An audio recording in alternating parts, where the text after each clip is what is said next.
এবার সাবেক শিবির নেতারা গঠন করতে যাচ্ছেন নতুন রাজনৈতিক দল। আওয়ামী লীগ ও বিএনপি জামায়াতের সমঝোতার তথ্য দিলেন সাবেক সেনাপ্রধান। তথাকথিত বুদ্ধিজীবীদের পরামর্শে দেশকে অশান্তির দিকে ঠেলে দেবেন না প্রধান উপদেষ্টাকে মির্জা আব্বাস। ২৬ মার্চে কুচকাওয়াজ হবে ঢাকা ছাড়া ৬৩ জেলায়। ধর্ষণ নিয়ে দেওয়া বক্তব্যে দুঃখ প্রকাশ ডিএমপি কমিশনারের। দেশে আসলেন হামজা চৌধুরী, ফুটবল নিয়ে নতুন স্বপ্ন দেখছেন দেশবাসী। শুনছিলেন দিনের খবরের প্রধান শিরোনাম, এবার বিস্তারিত। তার আগে গ্রামের কাগজের ইউটিউব চ্যানেল সাবস্ক্রাইব করুন এবং সব খবর পেতে ফেসবুক পেজ ফলো করে রাখার পাশাপাশি ওয়েবসাইট ভিজিট করুন। বৈষম্য বিরোধী ছাত্র আন্দোলন থেকে দল গঠনের উদ্দেশ্যে গঠিত জাতীয় নাগরিক কমিটিতে ছিলেন সাবেক শিবির নেতা আলী আহসান জুনায়েদ এবং রাফে সালমান রিফাত।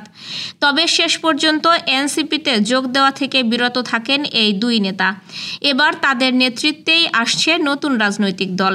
জুলাই গণ অভ্যুত্থানের পক্ষের সব রাজনৈতিক ও সামাজিক শক্তির সমন্বয়ে নতুন রাজনৈতিক দল গঠনের ঘোষণা দিয়েছেন জাতীয় নাগরিক কমিটি ও ইসলামী ছাত্র শিবিরের সাবেক নেতা আলী আহসান জুনায়েদ।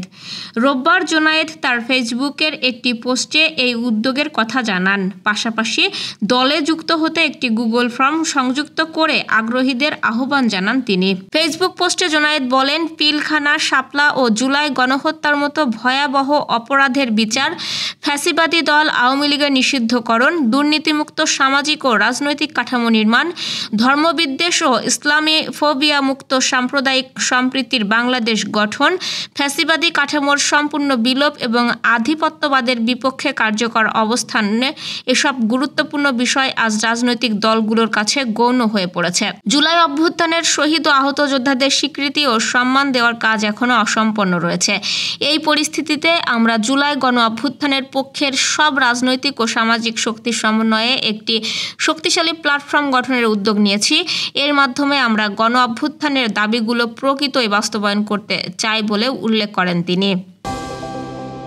২০১৪ সালের বিতর্কিত নির্বাচনের পরে আওয়ামী লীগ, বিএনপি ও জামায়াতের মধ্যে ৬ মাসের মধ্যে আরেকটি নির্বাচনের সমঝোতা হয়েছিল বলে দাবি করেছেন সাবেক সেনাপ্রধান জেনারেল ইকবাল করিম ভূঁইয়া। তবে শেষ পর্যন্ত আওয়ামী লীগ ওয়াদার বরখেলাপ করেছে বলে মন্তব্য করেন তিনি। ফেসবুকে দেওয়া এক পোস্টে ইকবাল করিম ভূঁইয়া বলেন, ২০১৪ সালের জাতীয় সংসদ নির্বাচনে আমার ভূমিকা নিয়ে কিছু কথা বলা প্রয়োজন, কারণ তখন সেনাপ্রধান হিসেবে আমার দায়িত্ব কী হওয়া উচিত ছিল সে বিষয়ে কিছু ব্যক্তি তাদের অন্যায্য ও অবাস্তব আকাঙ্ক্ষা থেকে প্রশ্ন তুলেছেন। দীর্ঘ পোস্টে সমসাময়িক বিভিন্ন ঘটনা প্রবাহ তুলে ধরে ইকবাল করিম ভূঁইয়া লেখেন, যদি কোনো রাজনৈতিক দল একটি হীন স্বার্থে সংশোধন করে তবে সেটি রাজনৈতিকভাবে মোকাবেলা করার দায় ও কর্তব্য বিরোধী দলগুলোর।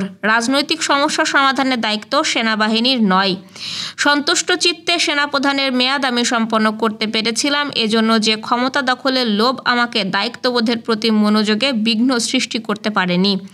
দ্বিধাহীনভাবে আজ বলতে পারি সে সময় আমার হাতে কোনো বিকল্প ছিল না। তথাকথিত বুদ্ধিজীবী যারা এদেশের নাগরিক পর্যন্ত নয় তাদের দিয়ে আপনারা সংস্কার করবেন, এটা আমরা মেনে নেব না। রোববার এক ইফতার মাহফিলে বিএনপির স্থায়ী কমিটির সদস্য মির্জা আব্বাস এই কথাগুলো বলেছেন। বিশেষ কিছু দলকে সুবিধা দেওয়ার জন্য সংস্কার চলছে বলে অভিযোগ করেন মির্জা আব্বাস। তিনি বলেন, আমরা চাই নির্বাচনের জন্য যতটুকু সংস্কার দরকার ততটুকু করে নির্বাচন দিন। নির্বাচনের পর যেই ক্ষমতায় আসুক তাকে আমরা সালাম দিয়ে মেনে নেব। কোনো অনির্বাচিত সরকারের ব্যক্তির কোনো কথা আমরা মেনে নেব না। বিনা ভোটে দেশের মানুষকে পরিচালনার চেষ্টা করা হচ্ছে বলেও অভিযোগ করেছেন মির্জা আব্বাস। তিনি বলেছেন, কয়েকজন তথাকথিত বুদ্ধিজীবীর পরামর্শে দয়া করে অশান্তির দিকে ঠেলে দেবেন না। আমরা শান্তি চাই। এদেশের মানুষ বহু জেল জুলুম সহ্য করেছে, আমরাও বহু জেল খেটেছি, আর জেল খাটতে চাই না।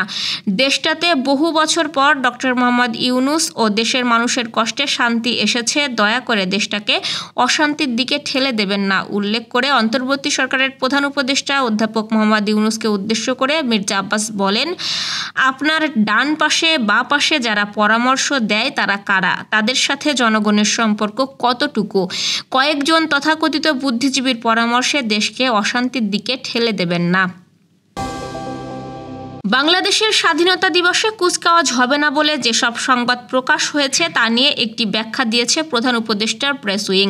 জানানো হয়েছে ২৬ মার্চ স্বাধীনতা দিবসে এবছর কুচকাওয়াজ অনুষ্ঠিত হবে না বলে যে খবর প্রকাশিত হয়েছে তা সত্য নয়। প্রেস উইং থেকে এক সংবাদ বিজ্ঞপ্তিতে এই বিষয়ে জানানো হয়েছে। বিজ্ঞপ্তিতে বলা হয়েছে, জাতীয় স্টেডিয়াম ঢাকার সংস্কার কাজ চলমান থাকায় গত কয়েক বছরের ন্যায় এবছরও ঢাকায় কুচকাওয়াজ আয়োজন সম্ভব হচ্ছে না। তবে দেশের বাকি ৬৩ জেলায় যথাযোগ্য মর্যাদার সাথে কুচকাওয়াজ আয়োজন ও বীর মুক্তিযোদ্ধাদের সংবর্ধনা প্রদানের সিদ্ধান্ত নিয়েছে অন্তর্বর্তী সরকার। এ বিষয়ে প্রয়োজনীয় পদক্ষেপ গ্রহণ করতে সকল জেলা প্রশাসককে প্রয়োজনীয় নির্দেশনা প্রদান করা হয়েছে বলে ওই বিজ্ঞপ্তিতে বলা হয়েছে। এর আগে দুপুরে স্বরাষ্ট্র মন্ত্রণালয়ের সিনিয়র সচিব নাসিমুল গনি সাংবাদিকদের বলেছেন, এবছরও স্বাধীনতা দিবসে কোনো কুচকাওয়াজ হচ্ছে না। সে সময় স্বরাষ্ট্র সচিব বলেন, রমজান চলছে, ঈদের ছুটি পড়ছে, এই সময়ে ২৬ মার্চ একই সময় পড়েছে। বৈঠকে এই সময়ে ঝুঁকি কমানোর বিষয়ে আলাপ হয়েছে। গত বছর কুচকাওয়াজ হয়নি, এবারও হবে না। ধর্ষণ নিয়ে দেওয়া বক্তব্যের ব্যাপক সমালোচনার মুখে দুঃখ প্রকাশ করেছেন ডিএমপি কমিশনার শেখ মোহাম্মদ সাজ্জাদ আলী। সোমবার ডিএমপির পাঠানো এক বিবৃতিতে তিনি এই দুঃখ প্রকাশ করেন। বিবৃতিতে সাজ্জাদ আলী বলেন, নারী ও শিশু নির্যাতন প্রসঙ্গে আলোচনাকালে ধর্ষণকে বৃহত্তর পরিসরে নির্যাতন হিসেবে অভিহিত করেছি।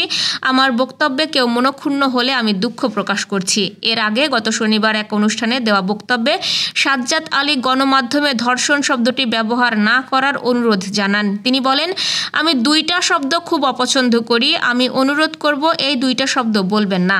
একটা ভুলে গেলাম, একটা এবার বলি, সেটা হলো ধর্ষণ শব্দটা ব্যবহার করবেন না প্লিজ। আমাদের শুনতে খুব খারাপ লাগে। আপনারা নারী নির্যাতন বলবেন, নারী নিপীড়ন বলবেন। তিনি আরও বলেন, আমাদের যে আইনটি আছে এটাও নারী ও শিশু নির্যাতন, এখানেও কোনো এ ধরনের শব্দ, মূল হেডিং নারী ও শিশু নির্যাতন আইন।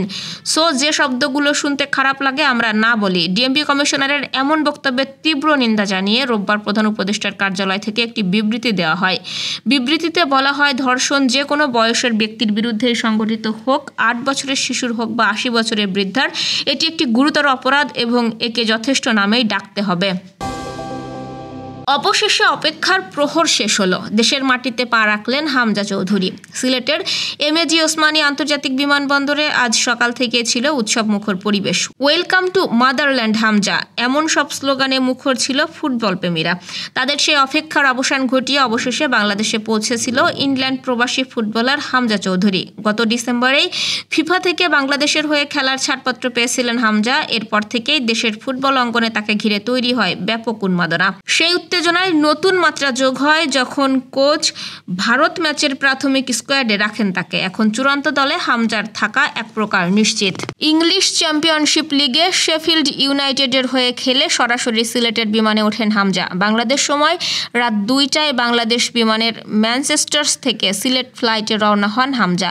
দীর্ঘ ভ্রমণ শেষে আজ বেলা 11:30টার দিকে সিলেটে পৌঁছান তিনি। সেখান থেকে রওনা দেন নিজ গ্রামের উদ্দেশ্যে হবিগঞ্জের স্নানঘাটে।